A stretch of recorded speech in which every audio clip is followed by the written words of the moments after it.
In 1957, when Harlem was a hotbed of racial and economic strife, a decision made by a group of ruthless men would seal their fate.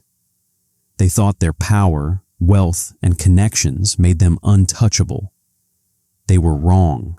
The clock was ticking, and they had no idea they were about to face the legendary figure of Harlem himself, Bumpy Johnson. It started on a quiet afternoon when 9-year-old Nathaniel, an innocent boy just trying to get home from the corner store, found himself caught in the grip of terror. 6 men, heavily armed, high on their own arrogance, decided to make an example of the child. The boy was in the wrong place at the wrong time. They had him cornered, their hands closing in on his throat, and Nathaniel had no idea if he'd make it out alive. They didn't know that Harlem's guardian angel was always watching. They didn't know that Bumpy Johnson had been keeping a close eye on the streets, and that the child's life had just become the catalyst for a storm that would change the course of everything. In those 60 seconds, while the boy's life hung by a thread, the men didn't realize the reckoning that was coming for them. They thought they controlled the streets, but Bumpy Johnson's name was all the power they needed to fear. The 6 men who had cornered Nathaniel weren't just thugs. They were men of influence. Led by the cold-hearted and calculating Jake the Bull Winters, they controlled the underworld of Harlem's drug trade and extortion racket. Jake was a big man, physically imposing and ruthless. His crew was his family, and they feared him as much as they respected him. To them, Nathaniel was just another pawn in their game of power, just another face in the crowd they could crush without a second thought. Jake had built his empire with intimidation, using violence to carve out a name for himself. He had no respect for the community of Harlem. To him, they were just a means to an end. He thought his money and his connections with the corrupt officials in the city made him untouchable. But what he failed to understand was that Harlem wasn't just a place. It was a community built on pride, respect, and the iron will of men like Bumpy Johnson. Bumpy wasn't a man who sought the spotlight. He didn't need the flashy cars or the luxury. He ruled Harlem with honor, and the people of the neighborhood knew that his word was law. He didn't stand for injustice, and he didn't allow anyone to disrespect his community. When Jake and his men thought they could harm an innocent child, they had made the worst mistake of their lives.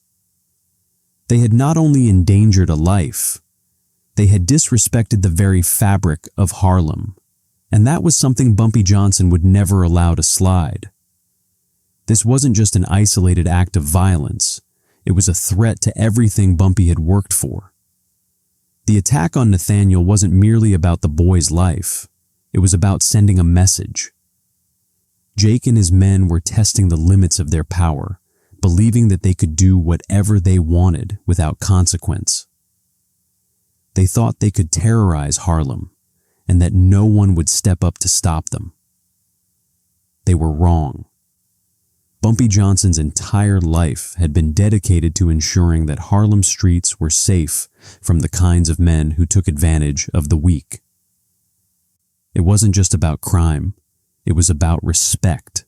Every person in Harlem, from the old men on the stoops to the children playing in the streets, lived by one unspoken rule. You respect Harlem, and Harlem will respect you.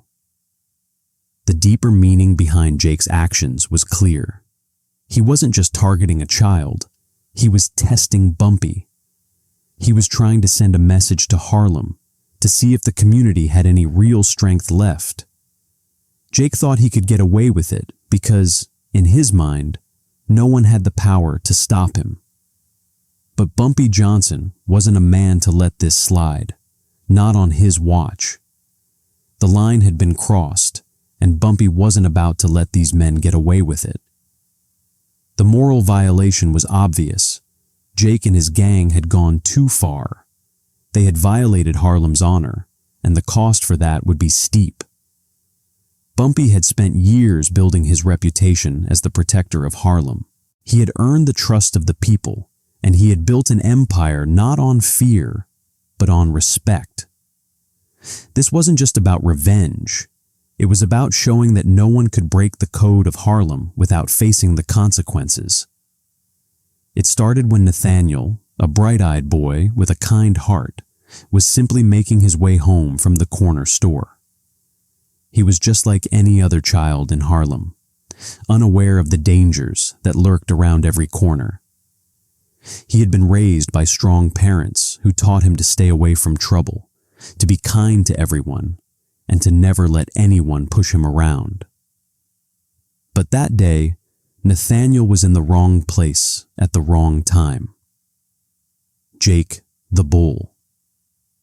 Winters and his crew had been running their usual hustle in the neighborhood, and when they saw the young boy, they saw an opportunity. The vultures, as they called themselves, were known for picking on the vulnerable, those who couldn't fight back. They saw Nathaniel as a perfect target to prove their power. "Hey boy," Jake called out, his voice thick with menace. "You lost or something?"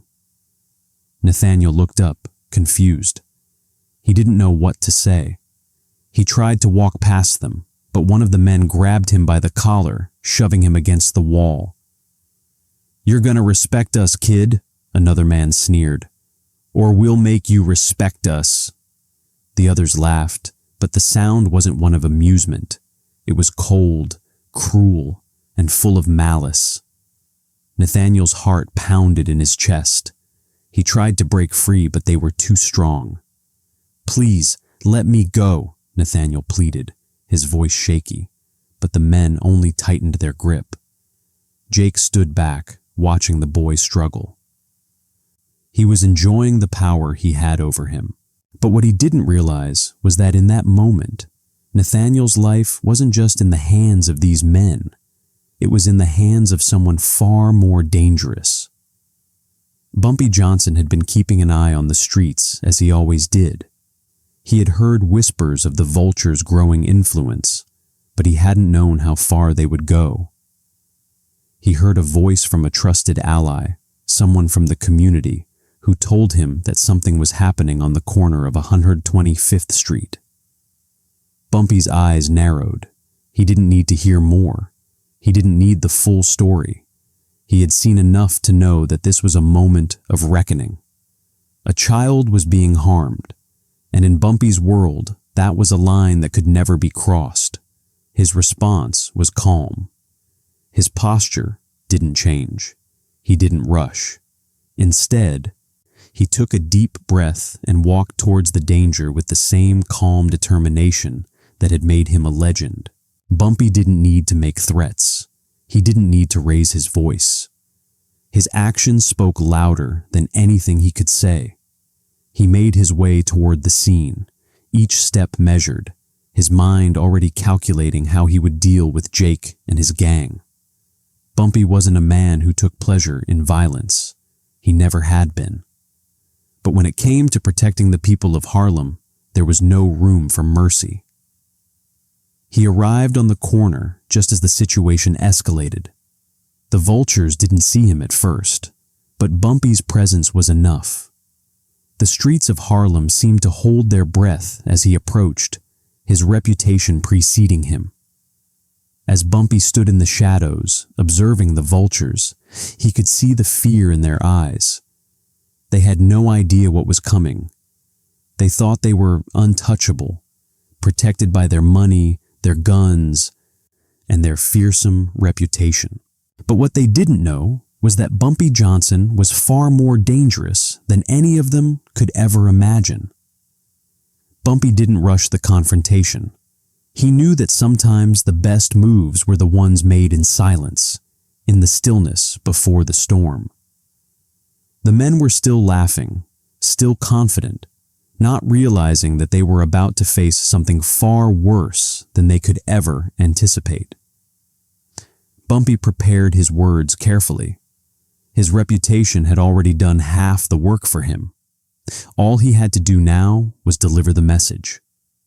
And when he did, the vultures would learn that there was one thing they could never take from Harlem: respect. The streets of Harlem were still, the night air filled with an anticipatory silence. Bumpy moved into position, his every step measured, his every thought focused on one thing: justice. He was far from the chaos at the corner, but the presence of his name already commanded attention. His allies, silent as shadows, watched from a distance, ready for whatever came next. They trusted Bumpy. They always did. Jake the Bull, Winters and his crew, full of their usual bravado, continued to surround Nathaniel. The boy was shaking, his face pale with fear, but he held his ground.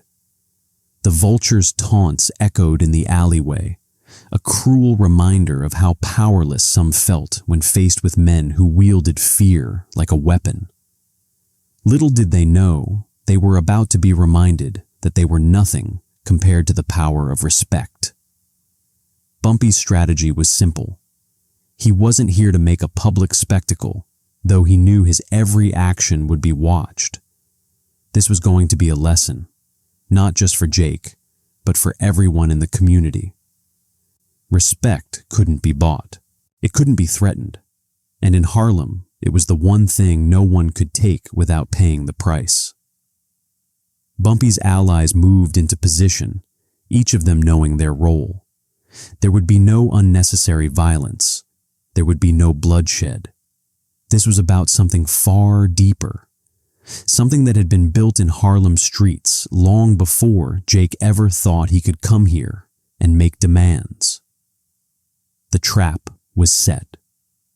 All Bumpy had to do now was wait for the right moment, and he knew exactly when it would come.